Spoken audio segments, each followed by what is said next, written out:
No fears, no chains. Invites you to live a life of emotional abundance. Written by Vanessa Pisuto. Narrated by Belinda Sainsbury. Good morning, dear friends. Today, November 23rd, our devotion is entitled Take the Next Step. Our scripture reading is taken from Ecclesiastes chapter 9 and verse 10.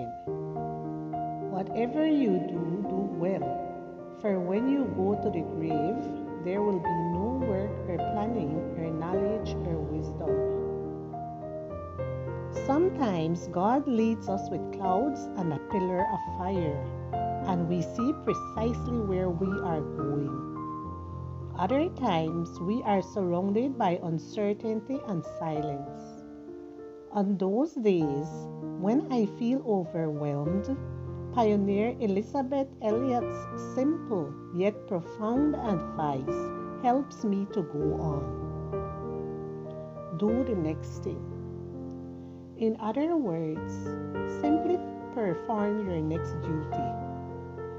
Get out of bed, take a shower, make breakfast, eat breakfast, take the next step. Elisabeth Elliot went through a lot of suffering and deprivation in her lifetime. Her first husband, Jim, was murdered while they ministered among the Quechua people in Ecuador.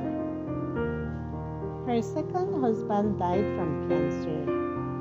Elizabeth was forced to face complex situations and make difficult decisions as a widow and a single mother. However, trusting in God, she kept on going and fulfilling her duty. In her book, Suffering is Never for Nothing, she says, I don't know of any simple formula for peace, for relief from stress and anxiety, than that very practical, very down-to-earth word of wisdom. Do the next thing. That was gotten me through more agonies than anything else I could recommend. I think it can help you too.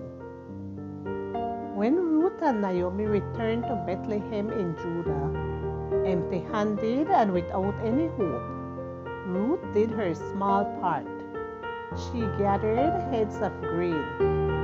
Her future was uncertain, but she did her duty, and in doing so, she met the one who would become her husband, Boaz. Therefore, dear friend, as we wait for the Lord to give us clearer instructions, let us do the next thing we have to do and leave the rest in His hands. Let us trust in God's timing and wisdom. Uncertainty does not last forever, but God's mercy does. As we move forward in faith and obedience, we will see the plan God has drawn for each of us more clearly. Lord, help me to trust in you and obey you step by step, especially when the future is uncertain. Faith is based on your words and not on what I can see. Today, I want to do my share and my daily duties, knowing that when the time is right, you will show me the path I should take. Whatever you do, do well, for when you go to the grave, there will be no work or planning or knowledge or wisdom. Ecclesiastes chapter 9 and verse 10.